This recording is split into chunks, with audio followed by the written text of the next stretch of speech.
Moving on to our next topic, that is Bharat के मजदूर और किसान।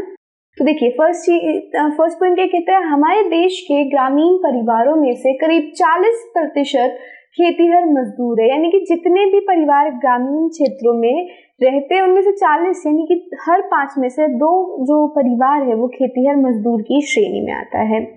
कुछ लोगों के पास, कुछ ऐसे मजदूरों के पास अपनी खुद की छोटी छोटी जमीनें हैं, लेकिन वहीं कुछ लोग बिल्कुल ही भूमिहीन होते हैं, यानी उनके पास कोई भी भूमि नहीं होती है। तो भारत के प्रत्येक 5 ग्रामीण परिवारों में से लगभग 2 परिवार खेतीहर मजदूर हैं। आगे देखते हैं, ऐसे सभी परिवार अपनी कमाई के लिए दूसरों के खेतों पर निर्भर रहते हैं। इनमें से कई भूमिहीन और कईयों के पास छोटे छोटे टुकड़े होते हैं जमीन के। तो ये हमने देखा था कि क्या है, उनके पास थोड़े से या तो टुकड़े होंगे जमीन के, बहुत छोटे टुकड़े होंगे, या फिर ये बिल्कुल ही भूमिहीन होंगे। अब ये अगर भूमिहीन है, इनके पास बहुत कम जमीन है, तो वो क्या करते हैं, किसी और की जमीन पर जाकर काम करते हैं और वहां से अपनी आय को लेके आते हैं। नेक्स्ट बात करते हैं बड़े किसानों की। तो कई बड़े किसान अन्य काम धंधे भी करते हैं, जैसे दुकान चलाना, ब्याज पर पैसे देना, छोटी छोटी फैक्ट्रियां चलाना इत्यादि। तो देखो, बड़े किसानों के पास क्या है, मजदूर है। मजदूरों से वो अपने सारे खेत के काम करवा लेते हैं, ठीक है। साथ ही साथ वो खेतों से अपना आय, अपनी आमदनी तो चलाते ही चलाते हैं, वो अन्य काम भी करते हैं। हमने रामलिंगम के भी केस में देखा था कि वो क्या कर रहा है, वो ब्याज दे रहा है और तो और दुकानें चला रहा है, उसके पास छोटी सी एक क्या है, फैक्ट्री भी है। तो ये सारे कामों से भी वो अपने लिए क्या करता है, धन कमाता है। भारत में 80% किसान छोटे किसानों की श्रेणी में आते हैं, वहीं 20% के पास बड़े खेत हैं। तो भारत के जितने भी किसान हैं उनमें से 80%, ज्यादातर जो है, अगर मान लो कि 10 में मैं लगा रही हूँ कि 10 किसान अगर भारत में रह रहे हैं, तो उनमें से 8 किसान क्या है, छोटे किसान है, और सिर्फ 2 ही किसान क्या है, एक बड़ा किसान है, उसके पास बहुत बड़ा खेत है। तो आप समझ सकते हो भारत में बहुत सारे लोग रहते हैं और उनमें से बहुत सारे लोग क्या है, खेतीहर मजदूर है। तो कितने ज्यादा अमाउंट में हमारे पास खेतीहर मजदूर है, वही बहुत कम अमाउंट में हमारे पास बड़े किसान है जिनके पास बड़ी जमीन है, ठीक है। आगे देखिए, मध्य भारत के कुछ गांव में खेती और जंगल की उपज दोनों ही आजीविका के महत्वपूर्ण साधन है।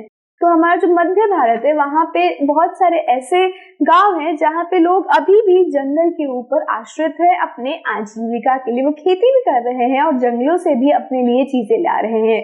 और वो जंगल की चीजें क्या क्या होती है, महुआ, तेंदू के पत्ते, शहद और तो और बहुत और भी चीजें हैं, जैसे कि कोई जड़ी बूटी है, वो सारी चीजें इकट्ठा करके ये लोग बड़े व्यापारियों को बेच देते हैं।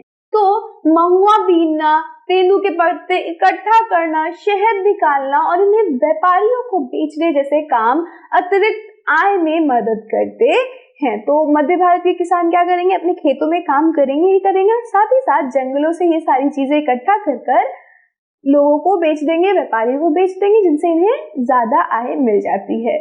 नेक्स्ट कहता है हमारा पॉइंट, सहकारी समिति को दूध बेचना भी कई लोगों के लिए आजीविका का मुख्य साधन है। तो बहुत सारे लोगों के पास मवेशी होती है और मवेशियों का दूध वो क्या करते हैं, सहकारी समितियों को बेचते हैं, जहां से उन्हें क्या मिल जाती है, अच्छे खासे पैसे भी मिल जाते हैं। नेक्स्ट देखते हैं, नेक्स्ट पॉइंट कहता है, समुद्र तटीय इलाकों में हम देखते हैं कि पूरे के पूरे गांव मछली पकड़ने में लगे हुए हैं। तो बहुत सारे जो समुद्री इलाके हैं वहां के लोग क्या करते हैं, उनका मेन जो काम है, जैसे कि बहुत सारे गांव में खेती करते हैं, इन तटीय इलाकों के जो गांव है वहां पे मेन जो कार्य है, मेन आजीविका का साधन मछली पकड़ना होता है और मछलियों को ही बेचकर ये क्या करते हैं, अपनी आजीविका चलाते हैं।